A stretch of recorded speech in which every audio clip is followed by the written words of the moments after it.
Hello and welcome to the Avrum Rosensweig Show.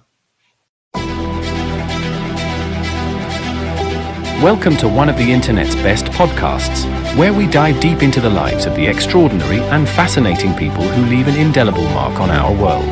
Join us as we explore their captivating stories, remarkable achievements, and unique perspectives that shape history and inspire generations. Get ready to embark on a journey through the lives of inspiring people unlike any other.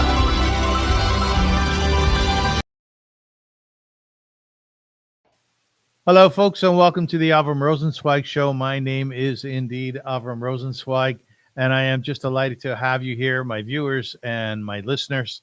You have both options. I remind everybody that the reason I do this show is because I really strongly believe in my heart that despite the clouds hanging over the world right now, and the fires in Los Angeles are a very true example of that, I think it's really important that we remember who humankind is in a most positive way.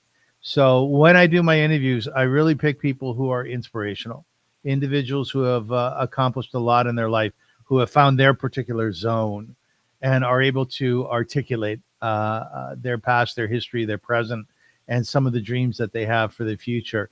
We live in a phenomenal place. We share this world, and by and large, aside from the pockmarks, the stops along the road, we have done some incredible things in so many different areas. Today, we're going to concentrate on in the area of medical world, more specifically the palliative care world. And you're going to hear from my guest, Dr. Sandy Buchman, about some of the really, I would argue, miraculous things that have been accomplished in that field. So the first thing I'd like to do is I'd like to welcome my dear friend, Dr. Sandy Buchman. How are you? I'm good, Avrum. Good morning. It's very nice to see you. And nice to be here. Yeah, thank you. Thank you. Before I introduce Dr. Buchman, I would like to remind people that sponsorship is a possibility on my show. And if you'd like to know more about it, simply email. My email is at the bottom of the screen. There's all kinds of opportunities, either through sponsorship or advertising, and we can tailor it to your needs, your company's needs, and that will be helpful to all of us. So please feel free to email me at avrum.rosensweig@gmail.com. So here is my guest today. Dr. Sandy Buchman is a palliative care physician, and he's a professor in the Division of Palliative Care, Department of Family and Community Medicine at the University of Toronto. He currently holds the Freeman Family Chair in Palliative Care, and since June 2020, he has served as medical director of the Freeman Centre for the Advancement of Palliative Care at North York General Hospital in Toronto.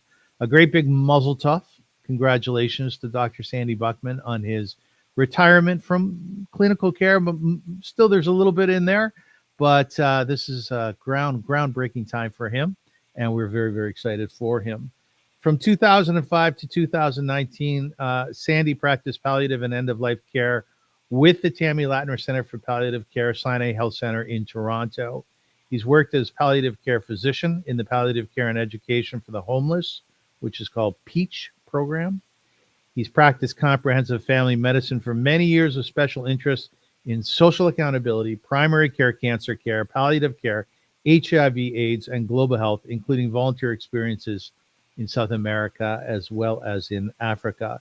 He's the founder and medical lead of a new hospice, which is called Neshama in North York, Toronto, Ontario, Canada, which will be opening in 2026. And we're going to talk a lot about that. Sandy has served as president of the Ontario College of Family Physicians, the College of Family Physicians of Canada, and the Canadian Medical Association.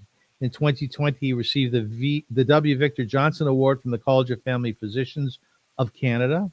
This award recognizes a renowned Canadian or international family medicine leader for continuous and enduring contribution to the specialty of family medicine in Canada or abroad. So, Sandy, do you feel accomplished? You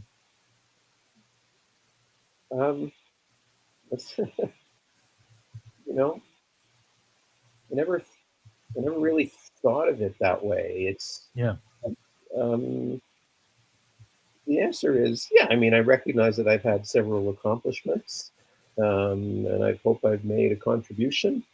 but I don't feel accomplished. I never sort of used that metric, if I can put it that way. But I recognize that I've made contributions, and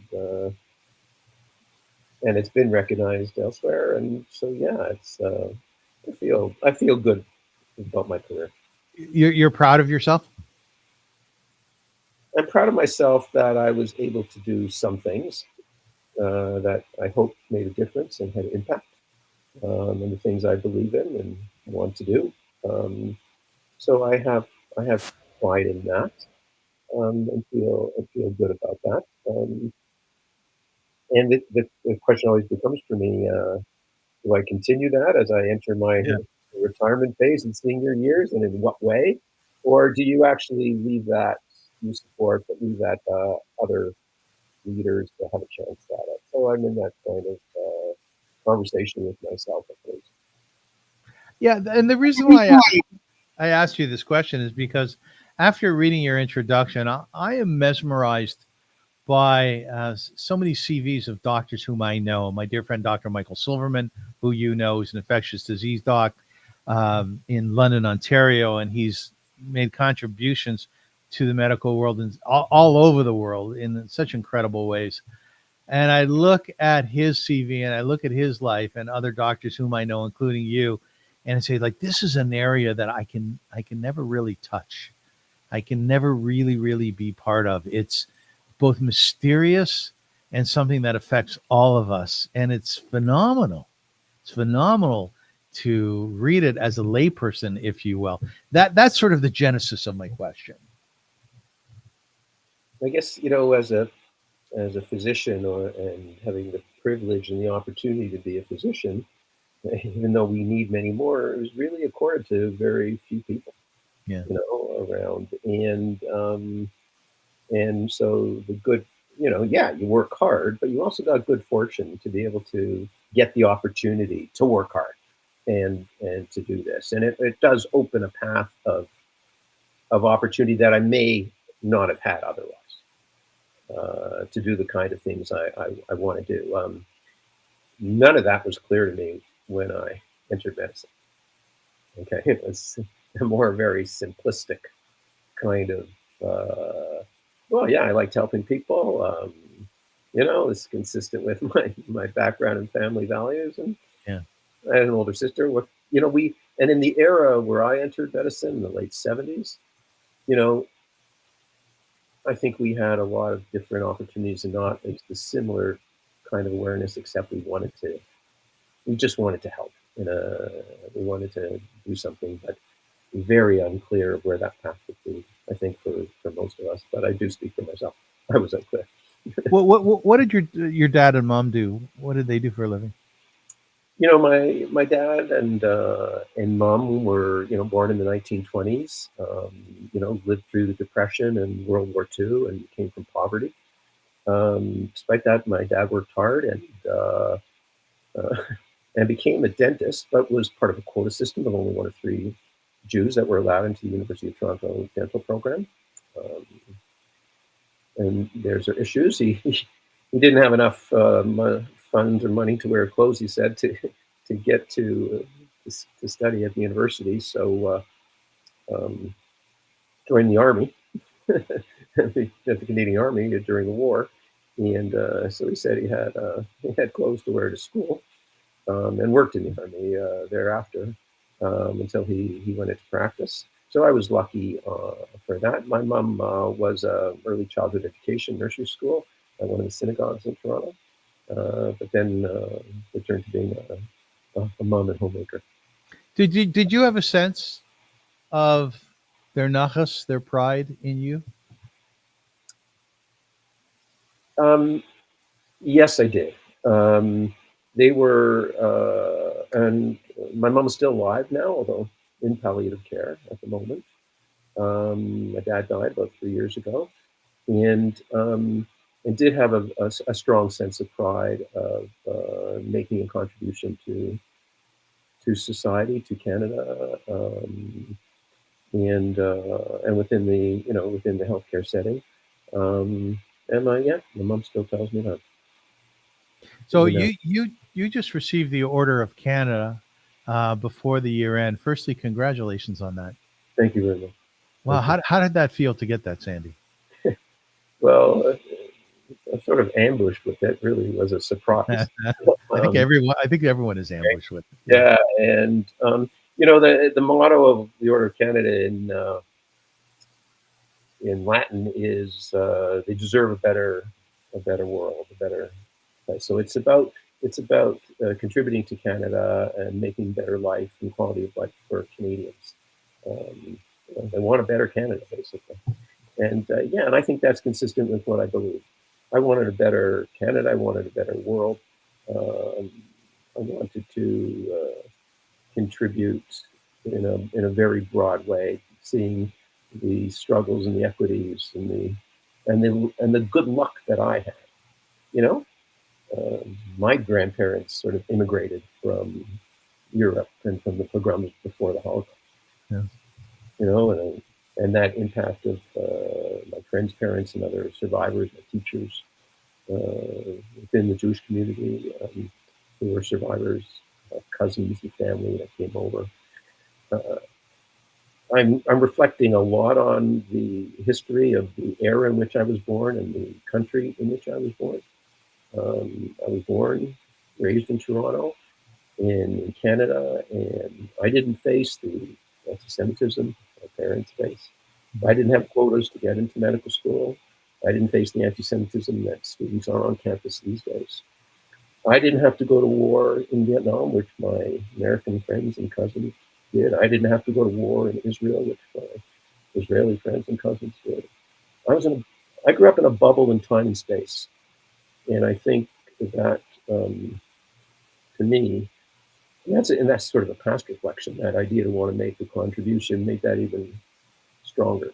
But I was influenced by others who talked to me about social justice and racism who had come before me and as a child. And I think, and I reflect on my good fortune and want to good for you. Share it. Your mom, as you mentioned, is in palliative care. Is she at a point in her life where she's conscious of the fact that her boy won the Order of Canada and the other things that you've done? Can she celebrate that? She is, and she Thank does. God. She does celebrate that, and told me that.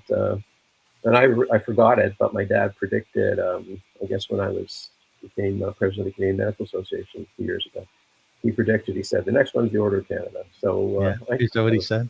He knows. Yeah. Did you go to Ottawa to get the pin and to get the award? Oh yeah. Oh no. I just got it by a courier. They're way behind. They're about 3 or 4 years behind because of the pandemic. So they said they'll call me when they're ready. Does it feel different? Like, do you wear the pin all the time? I've never worn the pin.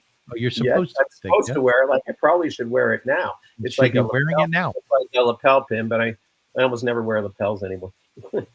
Right. You'll have to get a couple of lapels.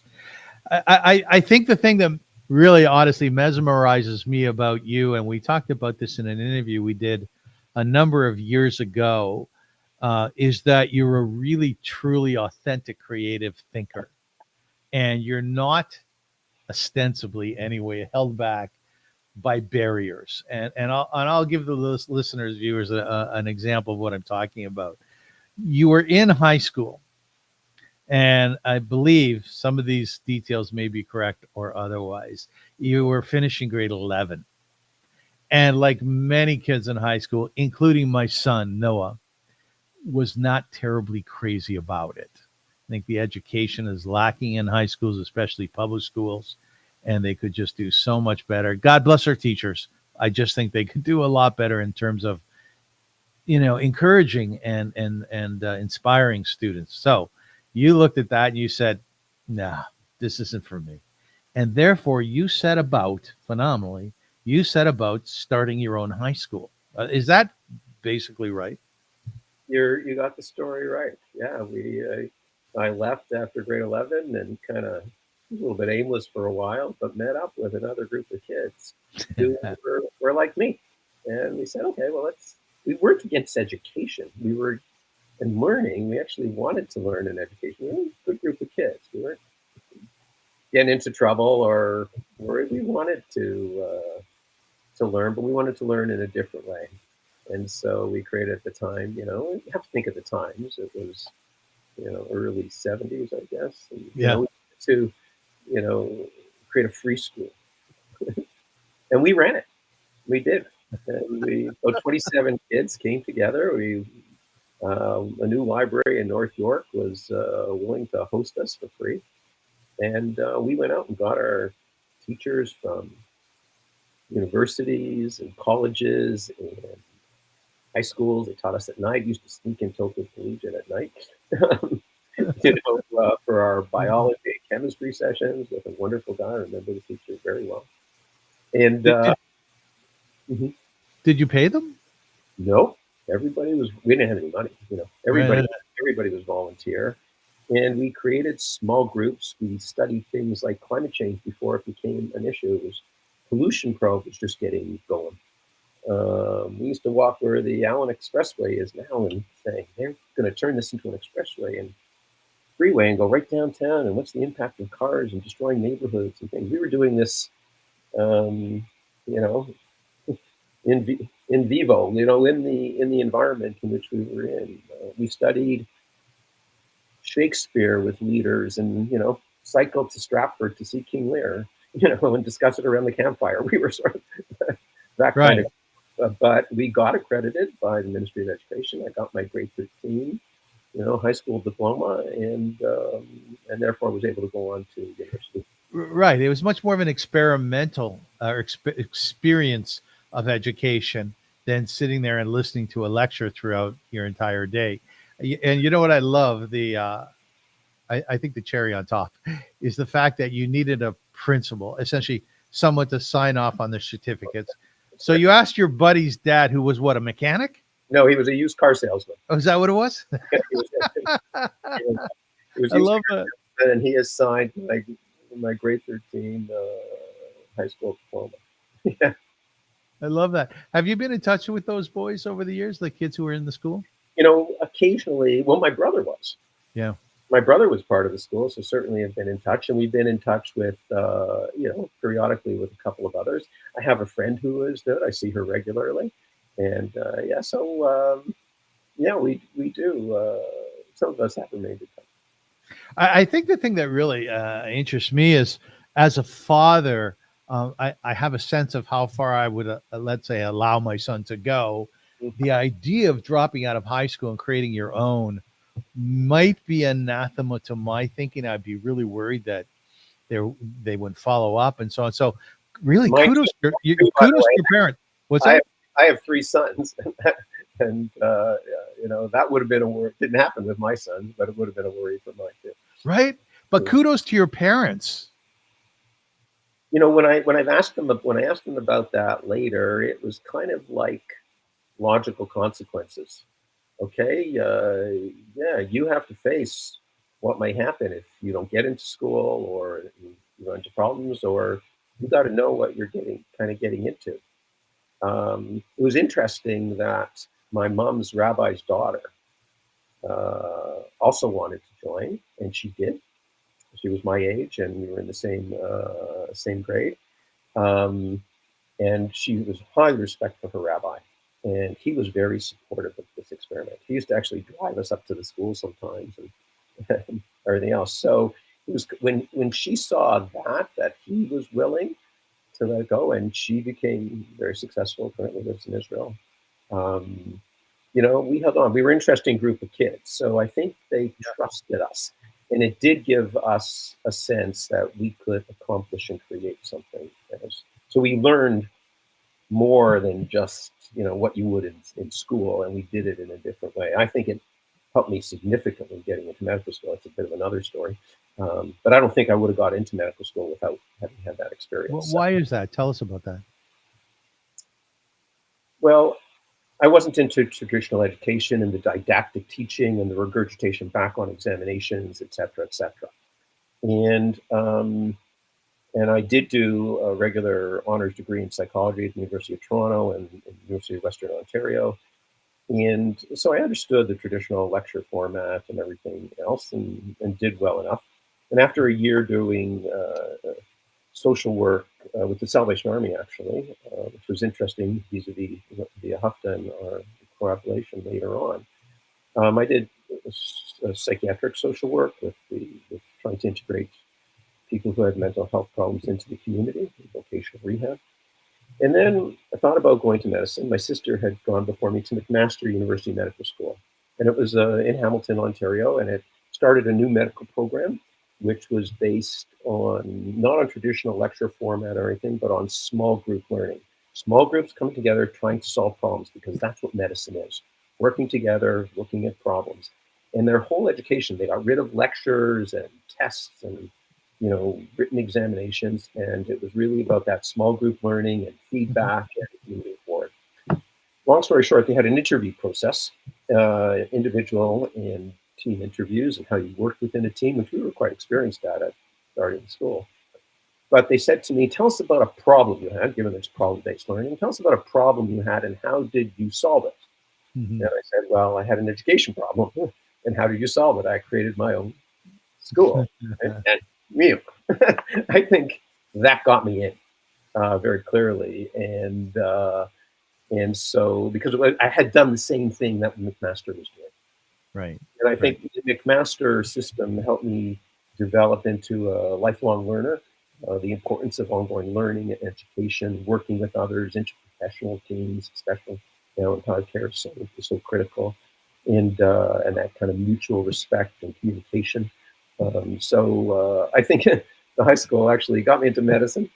Had that kind of experience and actually opened the doors for doing some of these other things. Have you written about that time? I've never done so.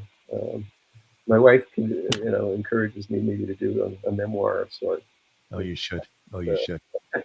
Yeah, maybe now as I'm entering a sort of retirement phase, I can consider it. Oh, that's exciting stuff. And I think it would compel a lot of people forward in terms of their own inspiration and pursuit of it. So, yeah, like they say, kol hakavod on all that.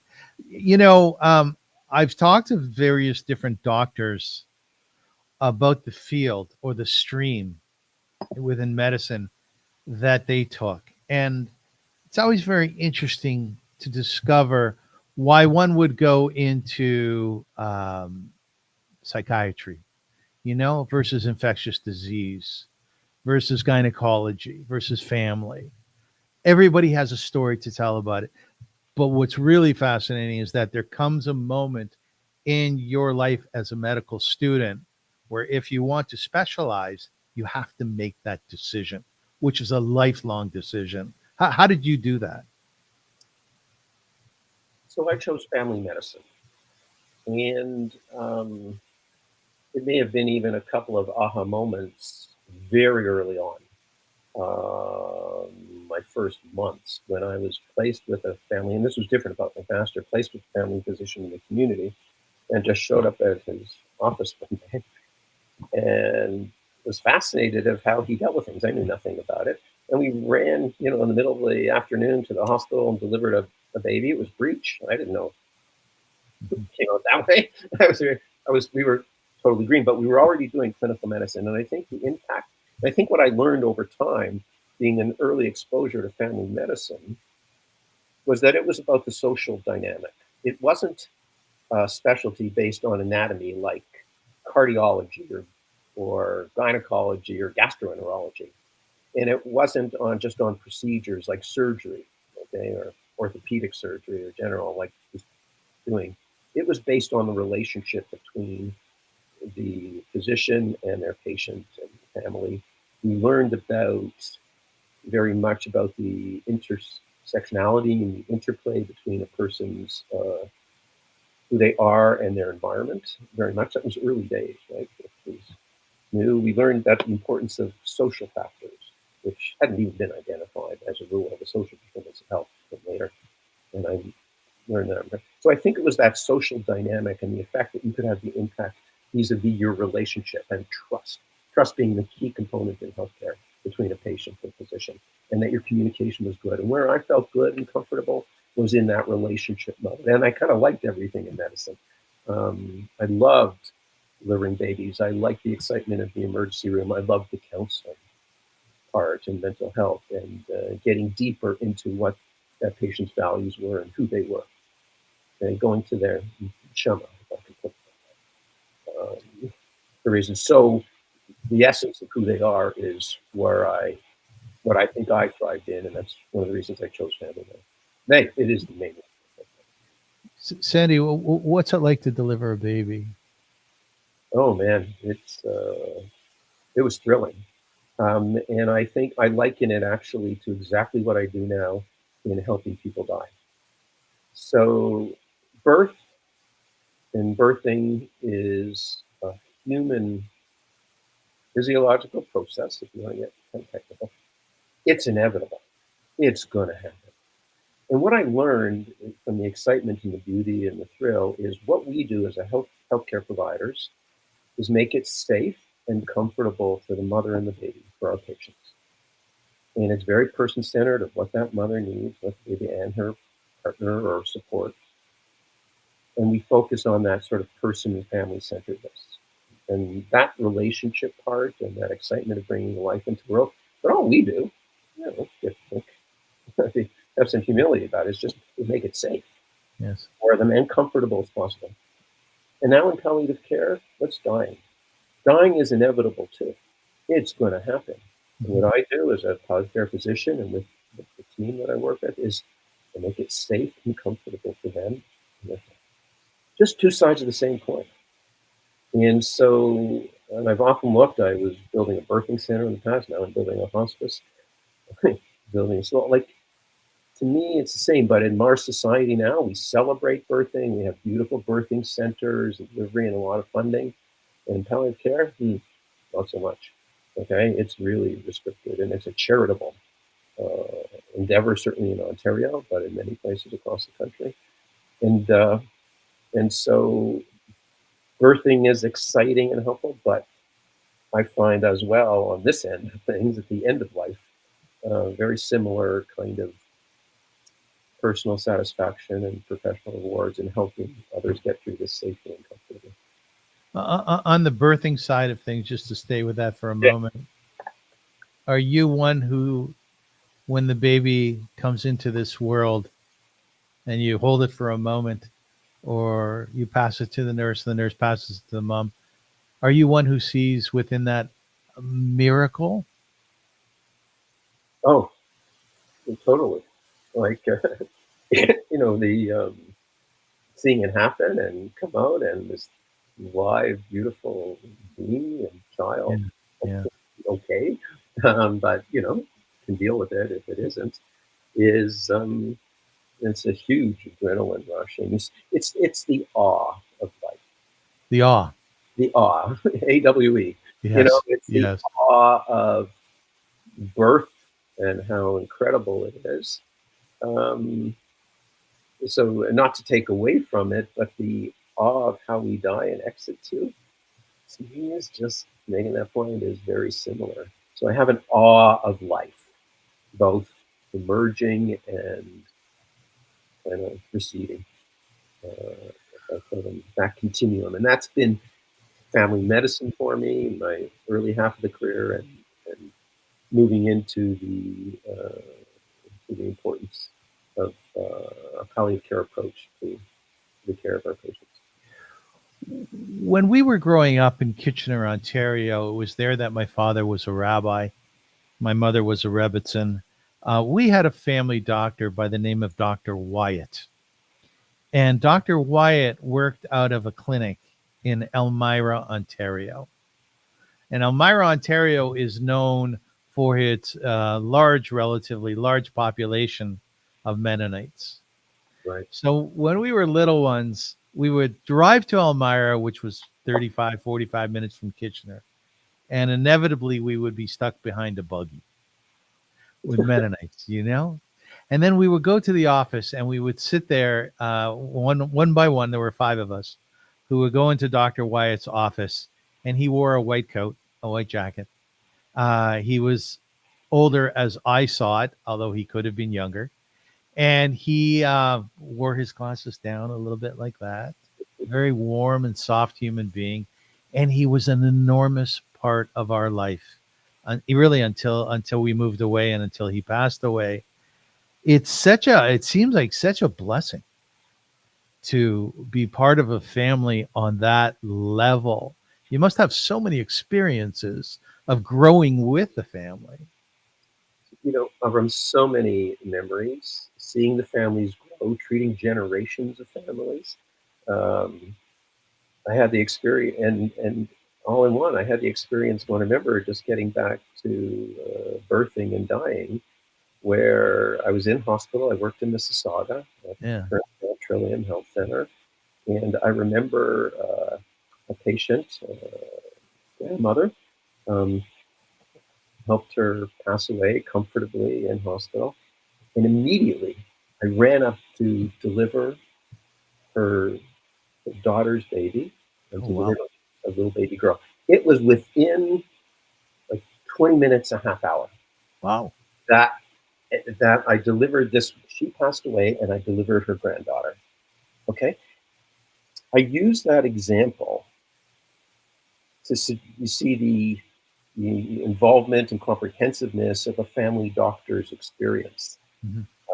in the generations of a family and how, and knowing their intimate issues within the family and being able to help them. When I retired from my family practice, I thought maybe the older people would be, sad, and they were.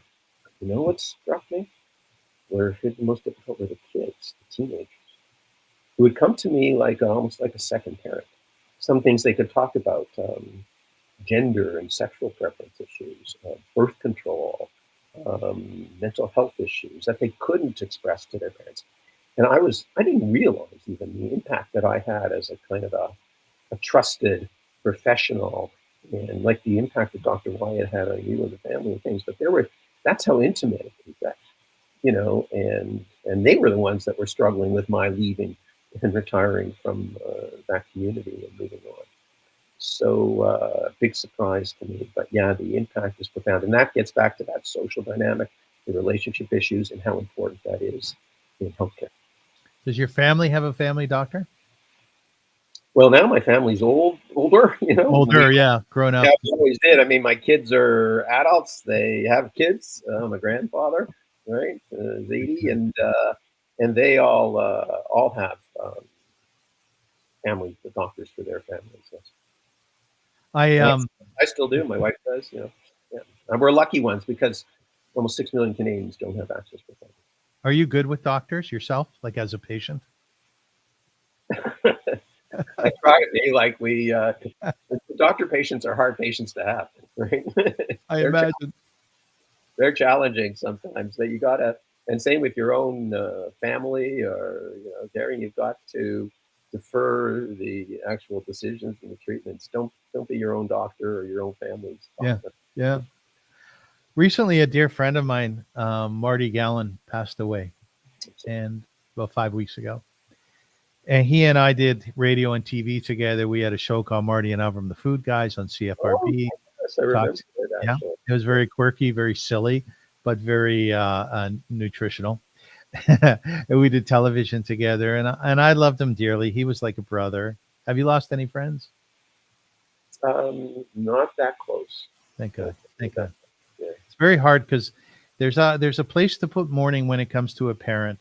There's a place to put mourning when it really, even when it comes to siblings, plus God forbid children. We don't want to go there, but it's a little bit harder and it's a little bit more of a challenge when you lose a friend. Kind of where to put everything, you know? 'Cause I'm sorry about your friend, and then that kind of moves ahead very, very quickly. But Marty was very, very ill, extraordinarily ill, and at some point the doctor said, "Okay, it's time that you consider palliative care for your friend." He was in St. Mike's Hospital and ICU, and they took care of him extraordinarily well. I think ICU was really the place for him to be. I've been in ICU. I've had 3 heart attacks, and generally ICU is a really well-run place, I would say. So they took all the tubes out of him, Sandy, and they just allowed him to be. And we sat around, we talked, we told jokes, we told stories, and Marty kind of went in and out of consciousness, but we were there. And it was really ominous time just to see that part of his life, the end part, as you kind of described it. It's the book ends, the birth, and then you're there with him when he passes away. What attracted you, if you will, to that side of medicine? Why did you want to be involved with a person leaving our earth? It's a very, very daunting place to be. Where do I start? I'll start at the very beginning, because I can direct my whole career from very early in my career, and it's always about the patients. Your patients will lead you into what you're meant to do.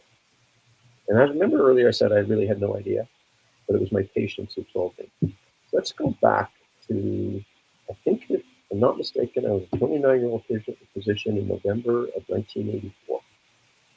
And I had a young man in his 40s who I admitted to Mississauga Hospital with what we call community-acquired pneumonia. Pneumonia, an infection in his lung. And we admitted him to hospital. It's usually pretty routine, and he wasn't getting better. The antibiotics that we gave him wasn't getting better, and I consulted infectious disease specialists, and he still wasn't getting better. And almost dying, needing ICU admission. And then we discovered that his immune system wasn't working. Mm-hmm. And he had a really weird pneumonia that nobody had ever seen before, something called PCP, or pneumocystis pneumonia at the time, not PCP. And this is only in people who are immunocompromised. So as you know by now, that was my first AIDS patient. And that was the HIV wasn't even discovered. But we knew he was immunocompromised, immune system wasn't working. So we found the right antibiotic for this weird pneumonia, this uncommon pneumonia. And he started to get a bit better with that. And he said to me, I'll never forget it. He said to me, "What now? I'm a family doctor. I saw him every day in hospital, and etc. The infectious disease and ICU, the intensivist specialists were his specialists. But as a family doctor, I saw him every day, which doesn't happen now, but I was in hospital daily seeing him." And he said, "What now?" And I said, "I don't know. I hear there's a clinic opening downtown at Toronto General Hospital. I'll refer you." And he said to me, "Do they know anything more than you do?" And I said, "I don't think so," because nobody knew anything, right? At the time, it was blank. And he said, "Well, I'm too sick and it's too far. Will you look after me?" Mm-hmm. And so he was recognizing right then and there he wasn't going to make it. And I was the family doctor, and we're taught cradle to grave. And I said, "Of course I wasn't going to abandon my patient." And I made it a point to learn everything I could about this new immunocompromised disease, AIDS, and how to help a person die. I had no training in palliative care. And so that was, and I did. I became a primary care HIV specialist in the community, looking after. He was a man who had sex with men. It was very common at the time. And so I started to, by word of mouth, get known. And my AIDS patient liked coming to this nondescript family practice with grandparents and children and families within the waiting room. It was so stigmatized at the time. If you were gay and if you had AIDS, going to an AIDS clinic was stigmatized. They didn't want to go there. They wanted to come to this, anonymous family physician's office. And I quickly learned everything I could about HIV/AIDS, and I also studied palliative care wherever I could. I went to St. Catherine's every week with a colleague who did it. I studied it. I went to conferences. I did everything I possibly could to learn more about AIDS and palliative care. And ultimately, I started to see a different population, because I was in Mississauga, new immigrants, new Canadians, usually people of color. And they were coming in. They usually, maybe English was a second language. They didn't understand about the sexual and then the transmission of AIDS, HIV. So the socioeconomic status were lower. The education levels were lower. They were susceptible. They were getting it more. And I guess I thought to myself, what are the social factors that are contributing to that? And it was understanding what we call now, every medical student has learned it for the last 25 years, is the social determinants of health, income, poverty, education level, et cetera, all the systemic racism issues. I didn't know that term. We weren't taught that, but McMaster told me to think about it broadly. So I started to go, here I am, privileged, lucky, I'm a doctor. And what is my moral responsibility to provide? I have the knowledge, I have the expertise, the training to really help these and look at those systemic issues. That's what we call social accountability. What's our accountability? We mentioned it earlier in the introduction. What's our accountability as a profession, a medical profession, healthcare, to really look at these systemic issues and share our expertise in health? And that's what got me into more into medical leadership, more into the systemic issues that affected. While I was doing AIDS and HIV care, and as HIV care developed, of course, developed into a chronic disease using antiretrovirals. But two, just to go on for a moment, our patients needed more than just their antiretrovirals. The women that we were seeing had a far increased incidence of cervical cancer. So who was going to do the pap smears? The antiretrovirals were causing patients to have lipid, fat, cholesterol abnormalities in their blood. Who was going to look after that? Or becoming diabetic? Who was looking after that? So it was that comprehensive, it wasn't just the HIV clinic, okay? You needed a comprehensive approach to care. Who were seeing the babies and the children? Okay, yes, they were seeing sick kids, but who was also, I had babies in my practice with HIV. Yes, sick kids was doing that. I could phone them up in a second, they would help. But at the same time, they needed normal care. Who, in schools and in routine immunizations and in baby checks. So there was a strong role, but we had accountability, I think, to deal with the systemic issues.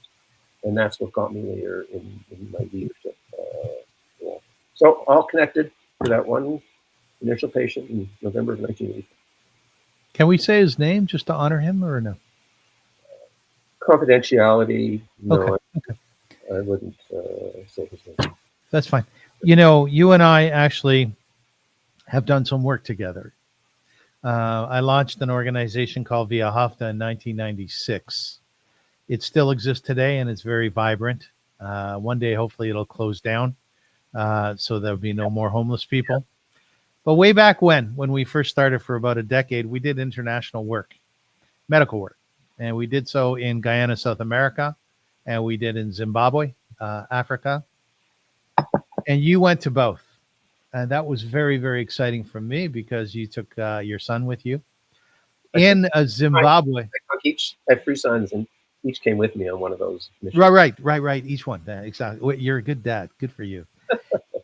And in Zimbabwe, Dr. Michael Silverman, who oversaw our science and medicine, the first time he was there, he told me that he was so sad and so frustrated because an infectious disease doctor sees a problem and he considers, or she considers, how to deal with that problem and goes about doing so. And that's predicated on the idea that there are available resources, as there were for you mostly in Mississauga and other places that you've worked in Ontario, Canada. But he was in Zimbabwe, and he was in rural Zimbabwe at the Howard Hospital with Dr. Paul Thistle, who is a Scarborough-born doctor, brilliant, and beautiful man. And Michael didn't have the resources. So while he saw the problem, he had no idea what he could do about it. I there's so many questions that come out of this point, one of which is how lucky we are to be here in Canada.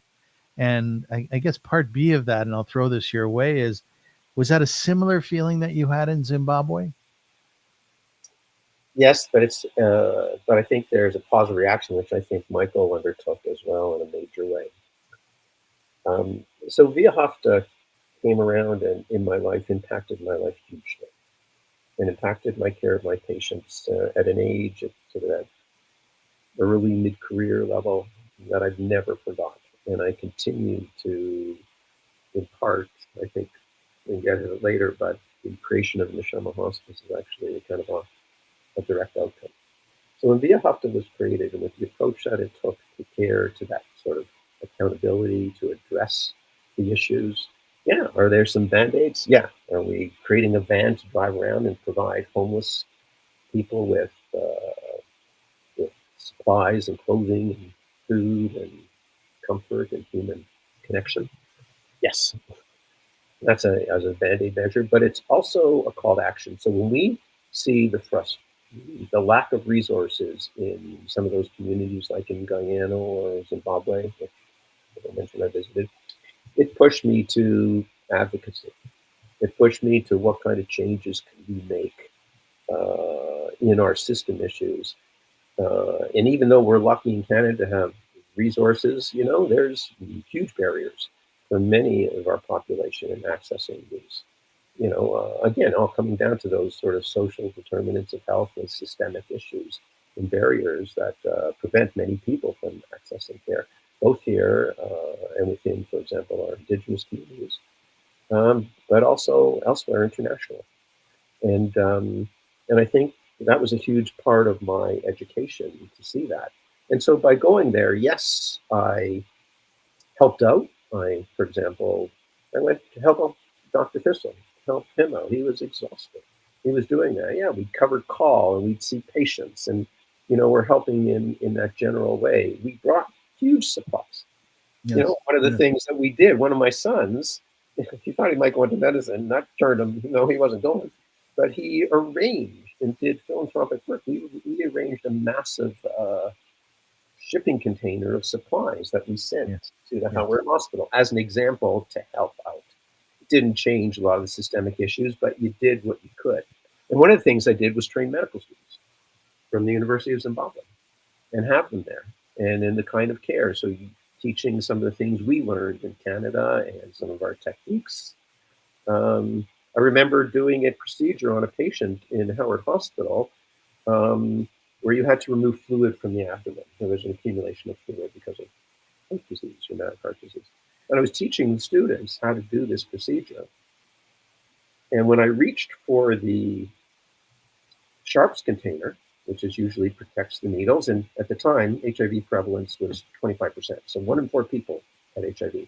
So the chances that this gentleman and needles, and I grabbed it, but the sharps container was a 1 liter Coke bottle, one of those plastic Coke bottles, and I grabbed it at the neck, felt a needle prick. And when I looked at the bottle carefully, and I was doing it so that the students and the nurses wouldn't have to touch the needles, I was just going to do it. I grabbed it, felt the needle prick, and looked at this Coke bottle, and it was like a porcupine with 1 million needles kind of sticking out. That's what they had for safe disposal. And of course, I had exposed myself to HIV, and the risks that you take. And son and had brought, because they didn't have it, had purchased my own medications to prevent getting HIV.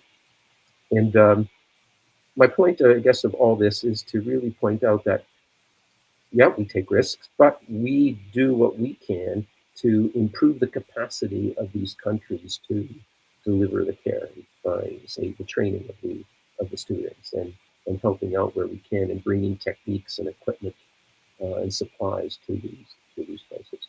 And again, part of our privilege, our moral, ethical, some people faith or religious responsibilities to do these with thought where we can.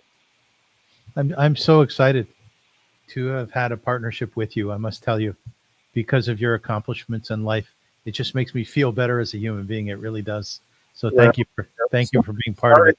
It started with the creativity of the Ahafta for me, very truly. And so the impact when you dream these things, Avrum, you probably never dreamed of it. But you can see the people that you touch, and not only the people that you help, but the people who volunteer and who provide, then are able to be impacted and guide, and it leads to other creativity. And the miracle, like if you've referred for, is that just keeps happening. And I know there's many, many people that I've touched along the way, both the patient capacity, but other healthcare professionals and volunteers who have gone on to do other things and have impact. Yeah. And exponential.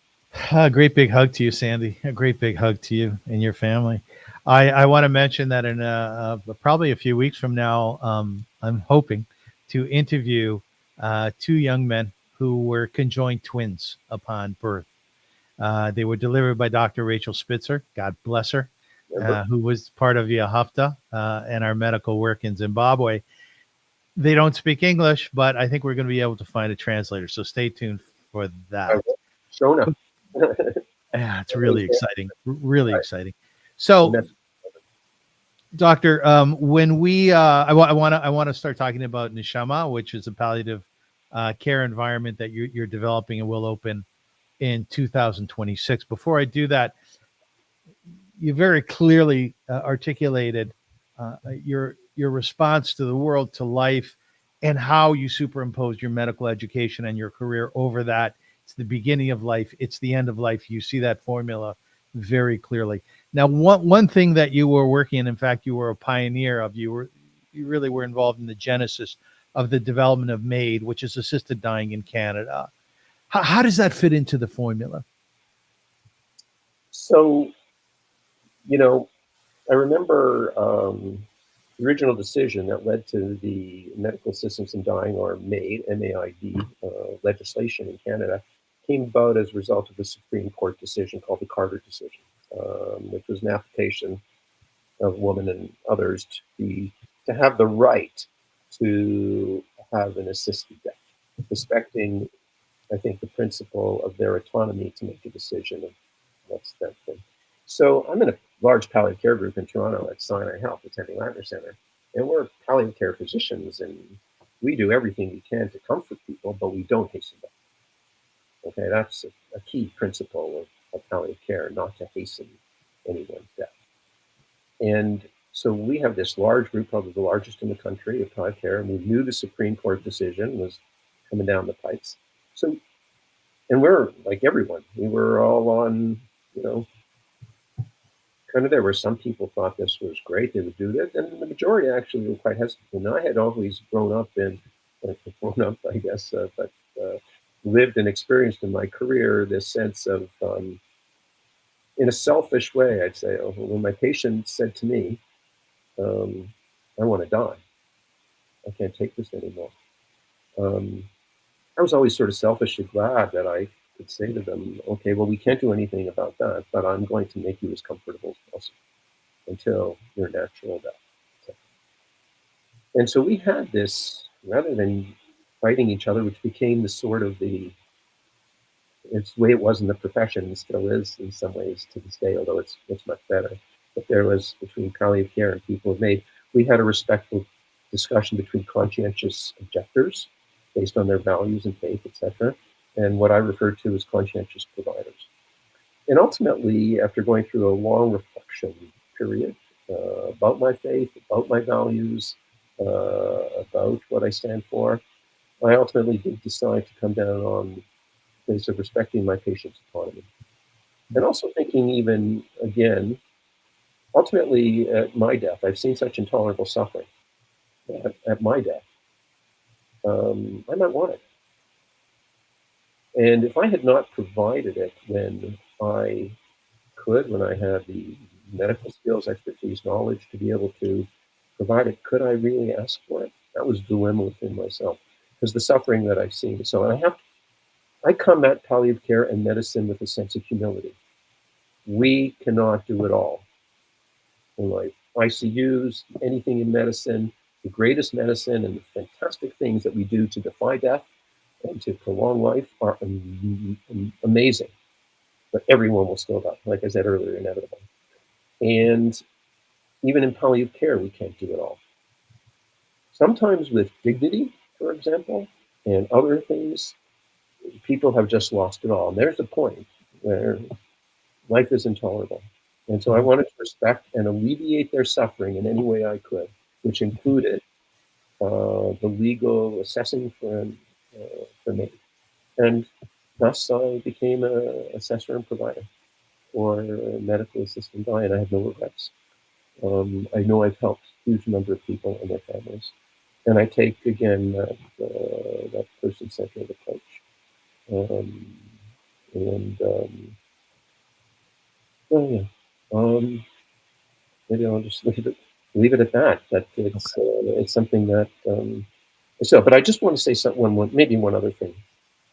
I think we need compassion all the time in medicine, and that's what care is about. So when I hear a person say, "I want MAID," they tell me, "I want MAID." But I don't just refer them on for a MAID assessment and do a MAID assessment and provide it. And I just get it right. And some physicians do. When my patients say to me, "I want MAID," it used to be, "I want to die." But since MAID became legal, they say, "I want MAID." But what I hear is, "Dr. Buchman, my life is intolerable. Help me." And that's my cue. That's that cue to begin to discovering what is causing their suffering. And the competency I think physicians should have, and nurses, other health professionals, but particularly physicians in our field, is that competency to address their intolerable suffering. Because times when you can address their intolerance, it's usually not physical. It's usually about loss of independence, loss of control, loss of dignity. We have these things that are reported now in our annual MAID reports in Canada. And it's those existential issues. It can be a spiritual issue. So suffering in all its domain, physical, of course, the symptoms, but social suffering. I'm not the supporter of my family anymore. My purpose of living is gone. I'm just taking up air. So psychosocial, spiritual, existential, my life isn't worth living. I have no purpose now. I feel abandoned, etc. And even with all the dignity therapy and other things that we can do, we have to show humility that we cannot do it all. So, long story, why I became a mentor. When the person passes away, what happens in the next few minutes? Do you walk away? Do you embrace the family? In any death, in a natural death, or in a MAID provision, in a MAID environment, yeah. Often we have that discussion with the patient and the family beforehand, what they would like, and people create scenes now. They often have celebrations of life beforehand. They'll play their favorite music. I've had all sorts of songs about beautiful life songs are their favorite things. They'll create the environment, and so. And remember, the procedure itself is the first part is they just go to sleep. You're just doing the sedation, right? So they're basically sleeping at that time. Similar medications we get when we have surgery. I'll explain. I've woken up from my surgery,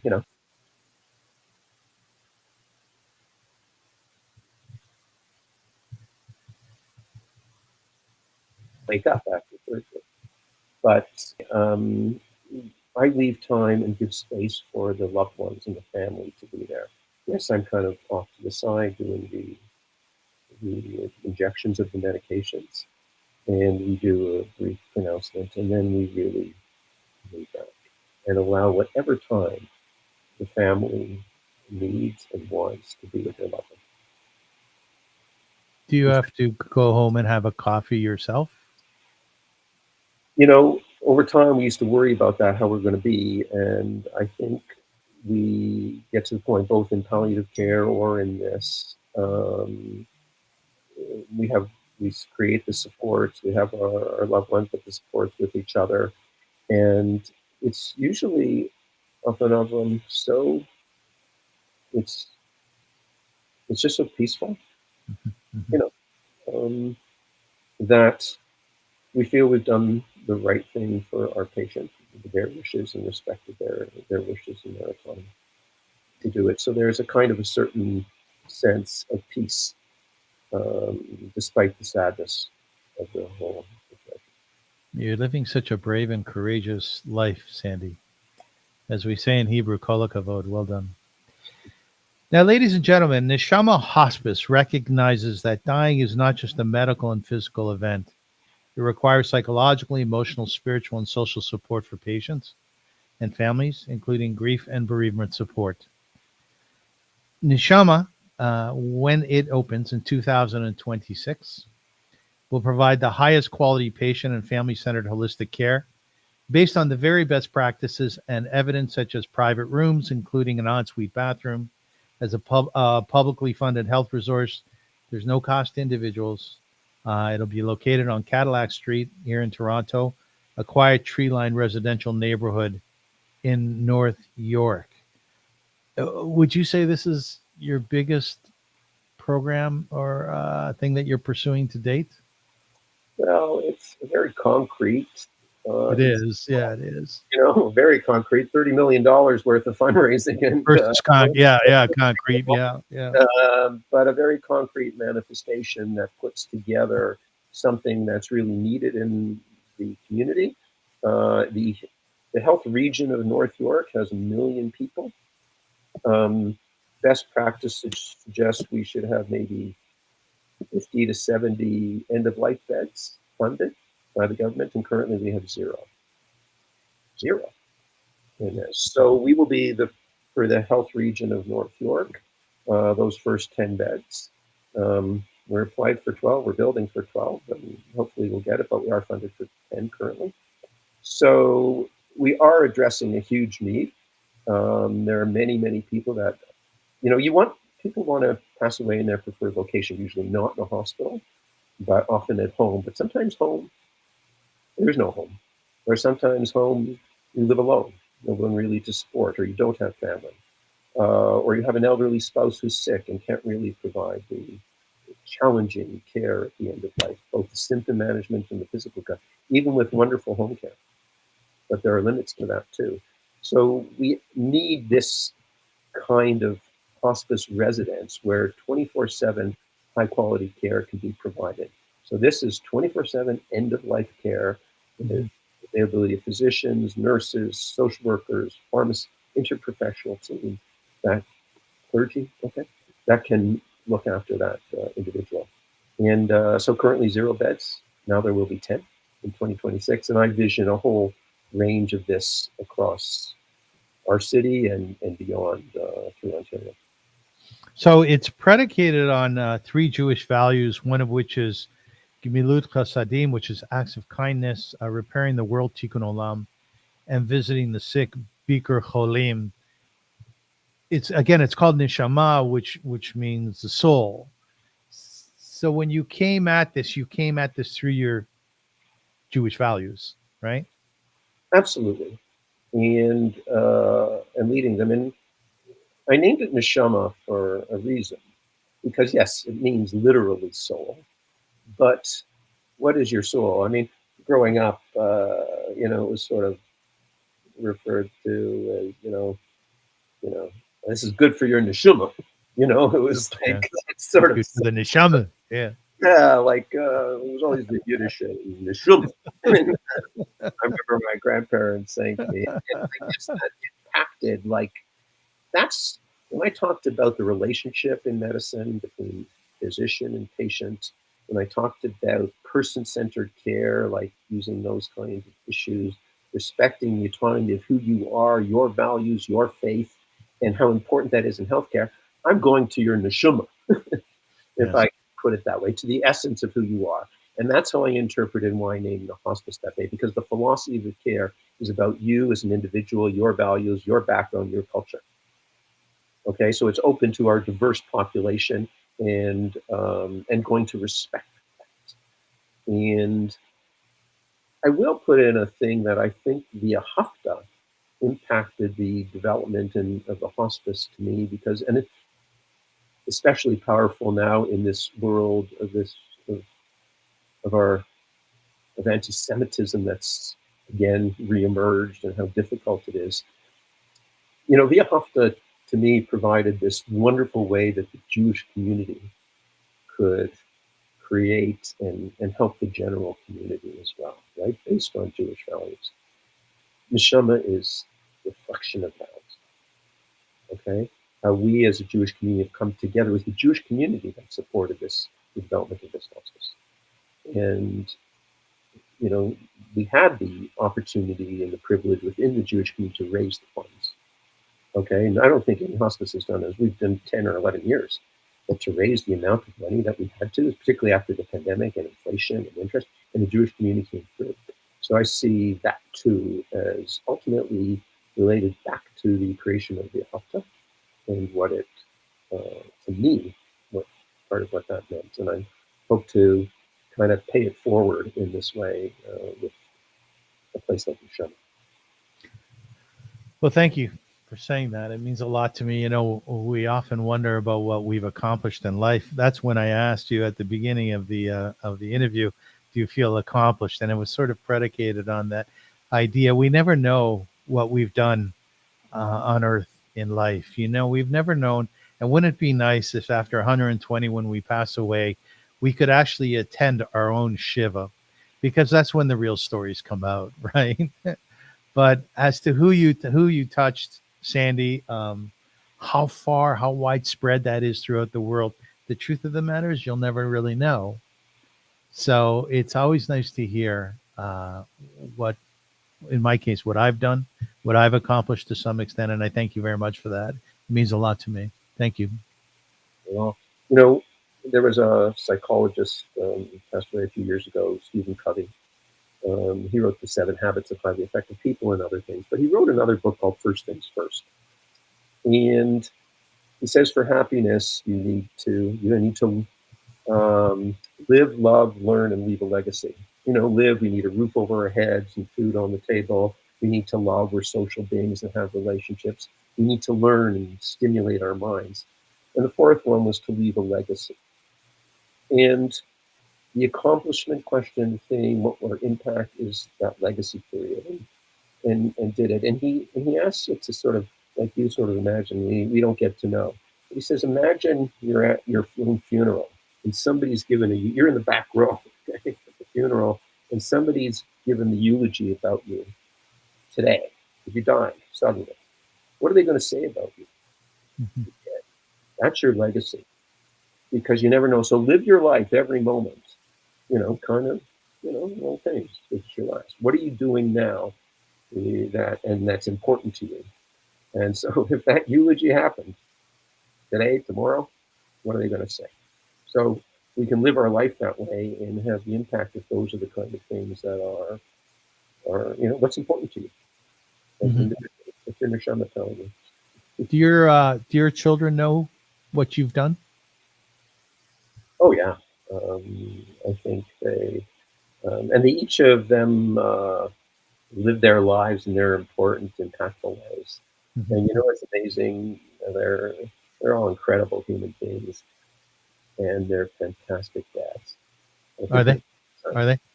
That's maybe one of the proudest things we didn't talk about. But if I say, and you know, you don't do this alone, right? I mean, my partner, Gail Baker, she was the creator of the Toronto Heschel School, and she's an Unbelievable woman. leader, and the impact that she's had. Yeah, it's been about me in this interview, but Avrum, you're never alone with these things. Okay. Yes. Who love and who loves you, and their support, the difficult decisions, to make decisions. Could my family cope with me being a MAID provider? I need to know.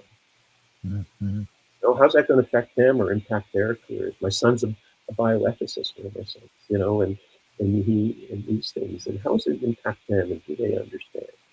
You know, so it was important to me to understand and reflect, because if I was going to come home with difficulty, or you know, how are they going to feel? What are my relationships like? But they know, yeah, they've been part of the root, the sacrifices that they've had to make to be the spouse, the partner, and the children of a physician. It's tough on families. As much as they are supported and everything else, there's also a cost to them. But to see them grow and thrive, I've been so lucky, and be like these great human beings and dads. Is one of my if you talk about accomplishments, I hope I had some impact on how they turned out and what they're doing now for their kids. So do you remember the days when you were deciding on whether you were going to, let's say, be part of MAID? Would you sit with your wife? Would you look her in the eyes and say, I'm not quite sure how to go about this? Would she hug you and hold you and help you through it? Exactly. Yeah. All the decisions, all the future, like become president of of a major medical organization, like called the Family Physicians of Canada or the Canadian Medical Association, these are big sacrifices. These are big decisions. Becoming chair of a medical director where I am now and switching, these all impact your loved ones.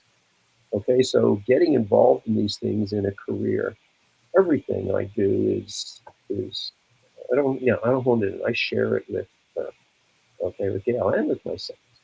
Um, I will share important things like this, understanding the impact that I take. So I never make the decisions about career or what I'm going to do in isolation, because this is very impactful. As I move into my retirement, it's now going into creating the clinical program at Neshama. My goal is now to create a thriving, beautiful program, but it doesn't just happen. It's going to take a lot of work till doors open in the fall of 2026. So how's that going to impact my retirement and my time with my wife, particularly at this stage of our lives, and our health and all the other things that come into those decisions. So, yeah. How old do you feel inside? Well, I'm turning 70 in a couple of weeks. So that's sort of significant. But yeah, I have health issues, and so they accumulate, and they accumulate more and more. So it's, as you struggle with that and understand, you also gain and you gain an appreciation of what it is, and you also sort of say, like, there's no time like the present, as you work through them and deal with them, to see some of those visions, and in this case now the hospice come to life. But how am I going to affect the rest of my life, given that I've committed so much to medicine and I put other things on hold? Right. Studying music, the other things that I kind of have put off, and maybe now I have an opportunity to. As they say in Hebrew, you should have a refuah shalema, full recovery. You should be well. Thank you. There's a few movies that have been produced and created over the time about palliative care, about taking care of older folks. The Fault in Our Stars is one. It's based on a novel by John Green. Excuse me, The Bucket List, a very famous one with Jack Nicholson, Morgan Freeman, and just an outstanding movie. It made me think about my own bucket list. Do you have a bucket list? Sometimes, and a kid, I was a scuba diver, and so one of the things I got to do was on my bucket list was to dive in the Great Barrier Reef of Australia. Oh, wonderful! I got an opportunity a few years ago, and so I don't have a full bucket list, but I kind of know it when they happen. And I think now in retirement, I'll look at that. What's the music end of your dreams? What about music? Well, like I've always sort of loved and to do it, but have never developed my skill. I've always been kind of envious of my friends and others who've always had music as a background. So I'm hoping to redevelop, my skills in guitar and piano and maybe sing. Good for you. Good for you. Like stuff that I didn't get a chance to do. When I first started Via Hafta, I developed a friendship with Milton Harris, who was a Jewish community leader, and he was founder of a steel company, a very successful man, tough guy. I think he was from Hamilton, real tough guy, and he learned how to box and sometimes beat the crap out of those anti-Semites, And he was in his 70s. He passed away way too young, but in his early 70s, he took up the harpsichord. He said, Milt, you're kidding me. He goes, no, I'm going to learn the harpsichord. And I went over and I heard him play. And the thing that struck me was, you know what? It's never too old. It's never too old to learn your passion. I hope that's exactly. Well. Yeah. I'm not too sure or confident, but do your best. Do your best. Now, I've been playing around on artificial intelligence a little bit. And over the last few months, I've asked artificial intelligence to create poems around my guests. So this morning, I have an ode to Dr. Sandy Buchman. You ready for this? An ode. Okay. You have no choice, actually. In Toronto's heart, where city lights gleam, a new light rises, soft as a dream. Neshama, a haven built with grace, a place of peace, a sacred space. Dr. Sandy Buchman, with hands so kind, carried a vision, a love entwined. For those who walk the final mile, a gentle touch, a healing smile. The walls will hum with quiet care, as hearts find solace laid bare. In every room a whispered prayer for lives well lived for those who share. Through halls of warmth where tears may flow, compassion blooms and hearts will know that at the end we need not fear, for Neshama's light is ever near. A space where families find their peace, where suffering's grips begin to cease, where dying is not loss but grace, a final journey, a tender place. In Toronto streets now softly wide, Neshama calls with arms open wide, a place to rest, to heal, to mend, where every soul finds love in the end. Well, What do you think? that's AI. Right? That's AI. That's I AI. mean, yeah, unbelievable. Yeah, very touching, and yeah, I'd like to share that with all the people who are helping me build the show. I will send it to you. I will send Yeah, it to there's you. a huge team there, and maybe I kind of provide some of that leadership and guidance, but I'll tell you, it takes a village, and the Takes a village. people that I work with, and I think, you know, I guess I've done something and I've led and had a vision, but Avrum, it's really all these others who have been part of this dream and Yes. have taken over that's really allowing Neshama to happen. And so I wonder if I put all their names and careers into the AI and what Yes. the poem would come up with. Do you have a prayer, a thought, a mantra that you carry with you, perhaps late at night and you're coming home, you've had a challenging day? Is there something that you say? Is there something you express?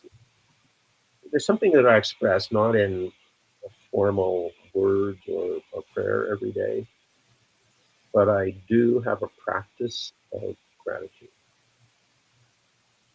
And for me, gratitude for everything that's currently in my life. And I think maybe some of that and all the wonderful things that I've had throughout my life here, like I said, growing up here, and all the opportunities that I've had and the opportunities to pay it forward, but so I practice gratitude, and I do practice gratitude to God. Okay? It's not just a sort of a neutral practice for me, but I can't help it almost. Um, so I think it's that sense of gratitude of what's in my life and the people in my life and the people before me, and people currently, that I still remember and take forward. And so, yeah, that's my mantra or my prayer and my expression. And I think it's usually about that gratitude and the wishes to share some of that. You talk to God? Yeah, with yeah, I guess I do. Yeah. Yeah. With, I think there's an aspect of it in compassion and kindness and just trying to, just trying to do something positive, that's going to help others. That gives my life meaning. And how do I continue that? Once Neshama is built, for example, and how do I do that in the context of the rest of my life in this phase of my life? Both for me, say I want to develop music or the arts or other things that I put off in my own life, and how to be the best, Zadie, which I'm trying to be to my 6 grandchildren, and just the best, just continue it, but maybe in other ways. And I don't know what's sort of before me in these retirement years. And, You might want to write a little bit. yeah, well, that's an exploration too, right? It is. And Very much things. so. So it's going to provide ongoing social connection and meaningful practice or impactful practice. And how do you kind of reinvent yourself?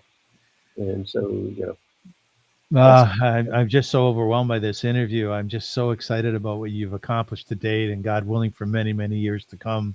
The whole idea behind my show really is to inspire people, Sandy. And I like to sort of take out of an interview a little bit of a synopsis. What are some of, at least one of the major points?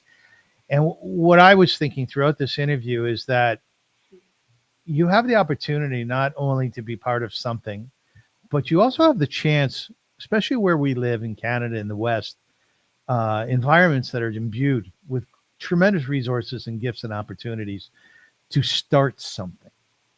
Now, I'm sort of the ilk where I'm not really a great follower or a team member, unless, of course, I have to be.